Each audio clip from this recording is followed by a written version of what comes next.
Darfur in a nutshell. In 2001, President al-Bashir implemented a plan to destroy the Fur, Masali, and Zaghawa, who are a majority in the Darfur region on the basis of their ethnicity. His motives were largely political. His pretext was a counterinsurgency. His intent was genocide, as stated by the ICC prosecutor. To understand this genocide, we must look back at the history and root cause. In 1956, Sudan became an independent country from Britain, the departing colonial power. The Northern Arabs elite inherited the ruling power from the British and continued to isolate and marginalize the indigenous people of Darfur.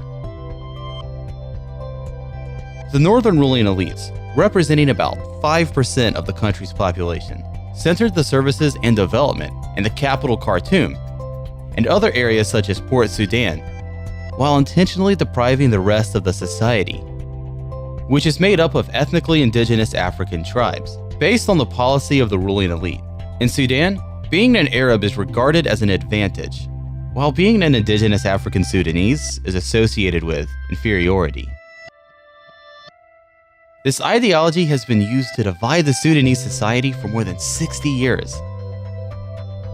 Al-Bashir has used this ideology to target and exterminate the people of Darfur because of who they are.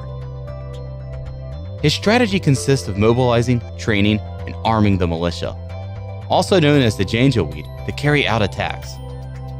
Typically, the Sudanese armed forces arrived in trucks mounted with machine guns, and the Janjaweed arrived in camel and horseback. Together, they surrounded the village, and on occasion, the Air Force would drop bombs on the village as a precursor to the attacks. The ground forces enter the village and attack civilians, killing men, children, the elderly, and subjecting women and girls to massive rapes.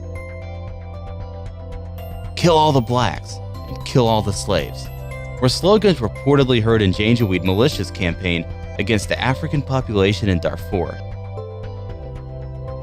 The villagers are then forced out of their village and have to go into displaced camps, where women are continuously subjected to mass rapes and attacks. Historically, Darfur has been a matriarchal society, where women held a unique place in society. This is why rape has been used as a weapon of war to destroy the fabric of Darfur society. As a result, over 4.7 million people have been affected. Over 3 million have been living in camps for more than a decade.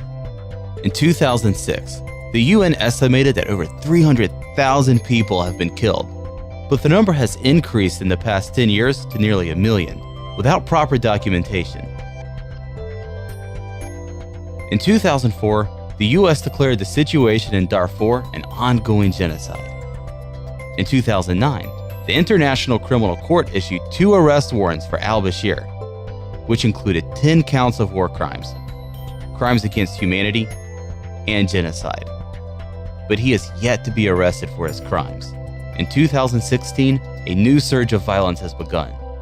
The government of Sudan has recently declared a plan to end displacement in 2017, which means exterminating even those who are helpless within the internally displaced camps in Darfur.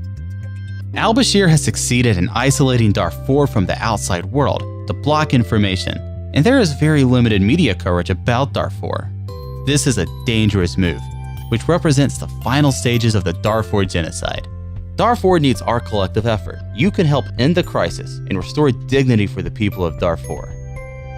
Visit www.darfurwomenaction.org to learn how you can help fight for peace and justice in Darfur.